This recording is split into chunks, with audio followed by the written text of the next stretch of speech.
Welcome back to Fujitsu Forum TV, where we continue to bring you live and exclusive coverage of events here at Fujitsu Forum 2019. It has been a busy 2 days. We've welcomed guests from more than 80 countries around the world.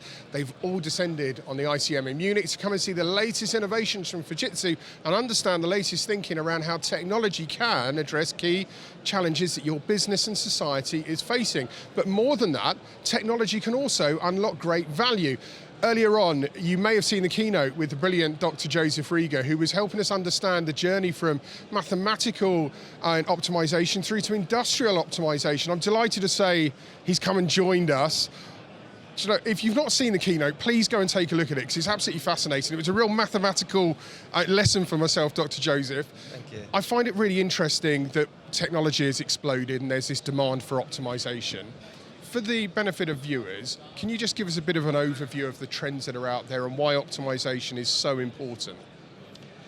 You know, the interesting thing is that it's not so much that there is a new technology or a new challenge that forces us to do more optimization. It's just that we are in a different place on the curve than we used to be. Since most of the technologies and most of the challenges and business issues around us have a very nasty nature in that they become increasingly more complex, in fact exponentially so, with the larger world, with the better connected world, with the more components, with the more vehicles, with the more traffic in the data networks, with the more production that we need, with the more robots that we use, we are actually in a different place on that exponential curve now, so it hurts more, the need is higher, and therefore conventional methods stop working because we need something better and we need to come to the next step. So the complexity is it that forces us to look at all these new possibilities. In your keynote earlier, you covered some great examples of how optimization is impacting industry, ports traffic, telecommunications, I saw. Just how impactful is optimization going to be, do you think? Well, optimization will change some of the industries to the level that we will not recognize them. But in the most cases, it will just help them to do their business much better. Okay. It is disruptive in a sense, if you want, but it's not disruptive in that sense that will obliterate entire industries. On the contrary, it helps entire industries to stay competitive and do new approaches to their business. So if you want, optimization is a method for improvement, for constant, as the word also expresses to some extent. They will be able to optimize their business, their footprint, and all other aspects of it. We need to be mindful of the fact that it's not, we cannot stand still. Alone, for the same kind of business, the requirements are growing because there is the environmental footprint that needs to get better and better. So there are whole industries, if they just stay the way they are, they still have a lot to do, namely to reduce the environmental footprint and so on. And therefore, I mean that the biggest thing that optimization can do, it gives an additional instrument into the hands of many companies to improve their current businesses in many and partially new ways. When we look back at technology history, the transistor, the microprocessor, the internet, they all started quite narrow and then they scaled quickly. Do you think the same will be said of the ability to solve complex optimization problems?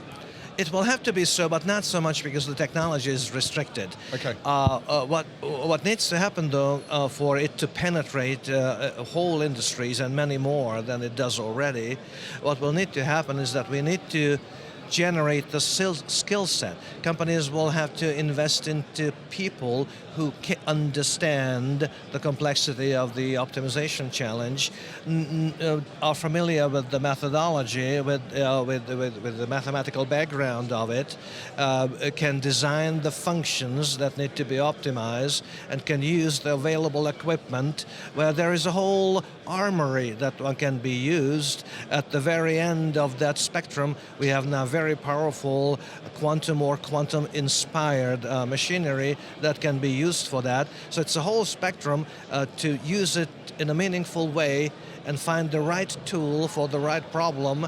It requires skills, and those skills typically do not exist in companies these days. Perhaps the very large ones, the big international corporations do have them, but there are entire economies across Europe. Take the German economy, for example, where the Mittelstand, the medium enterprise, is so important, and typically they do not have these skills, and then we'll have to be investing in that and work with companies who can help them to solve these challenges, because optimization over time, just as your examples, the microprocessor and so on, will penetrate all areas. It just takes a bit of time, but when we have that, everybody will need to be able to use it in some way. Google recently made a pretty bold statement. Quantum supremacy, they claim. Are we about to see true quantum breakthrough, or is that just press talk? Well, that depends a little bit on what about to see means, and also what the breakthrough means. Now, I'm not trying to nitpick here, but about to see. So quantum computing will come onto the big stage in something like 5 to 10 years. Yeah. We don't know that. It will have to do so. We will need it by that time desperately. Currently, as I try to emphasize in my keynote, most of the industrial optimization problems are actually very well suited for the available technology, which is the digital annealing technology by Fujitsu, which is not quantum, but quantum-inspired. Yep. So that can do a very good job already. But quantum computing will have to come at some point. Again, 5 to 10 years maybe. Difficult to say, and I don't really want to give an estimate here. But I have a problem with breakthrough as well.